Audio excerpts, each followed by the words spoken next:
GPT-4 is coming out next week. We're going to talk about the announcement, some of the game-changing features that are set to come out with it, and we're going to break down the whole thing. So first of all, there was an event March 9th in Germany where the Germany Microsoft CTO announced at this AI kickoff event that GPT-4 is coming out next week. Now, why is this a big deal? Why is this a game changer?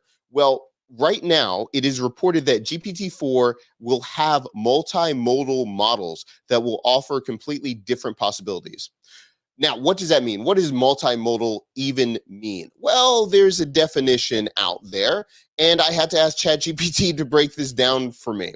But basically, it means that it is AI modeling. That means the model can understand and work in different types of information and data. And I asked, what does that mean? Break it down to me as a fifth grader. And then it went on to give me an example. So imagine you had a friend that could speak, read, and write in different languages. They could understand Spanish, French, Russian, and you understand only English. They can translate for you and give you more context and help you because they are multimodal. They understand different languages, reading and writing, and listening, all those things, and they're understanding it to you, or they're giving you context and making sure that you can understand it. Likewise, when you have multimodal, it allows you to now have more things to work with when you're trying to create something with GPT-4. Not only can it help in translation, say for instance, you can ask a question in one language, it can answer you in a different language, but there are some use cases how this can be possible. This example came up of this model working, and this happened in the Netherlands. So it breaks down. This could work like this. So for example, speech-to-text telephone calls could be recorded and the agents of a call center would no longer have to manually summarize the type of context. For example, 500 working hours a day for a large Microsoft consumer in Netherlands, which receives 30,000 calls a day, that could help them a lot. It mentions that a prototype for the project was created within 2 hours and a single developer implemented the project in a fortnight.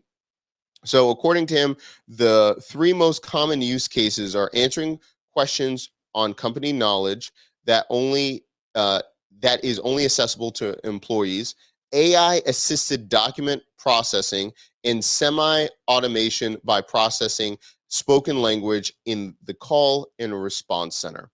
That's just a few use cases in real life that people can use.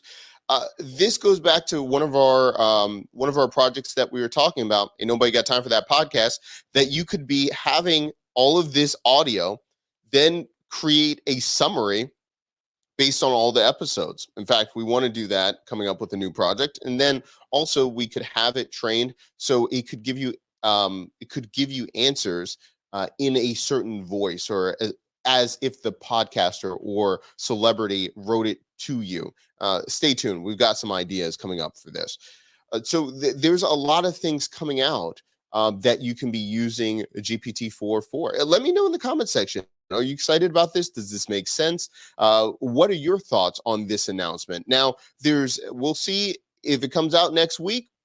This is one report came out yesterday. The OpenAI team has not announced it, but Microsoft is. We'll see what's going on with that. All right, everybody. All right, like and subscribe. Talk to you later. Bye-bye. All right, let me know what you're working on. Goodbye.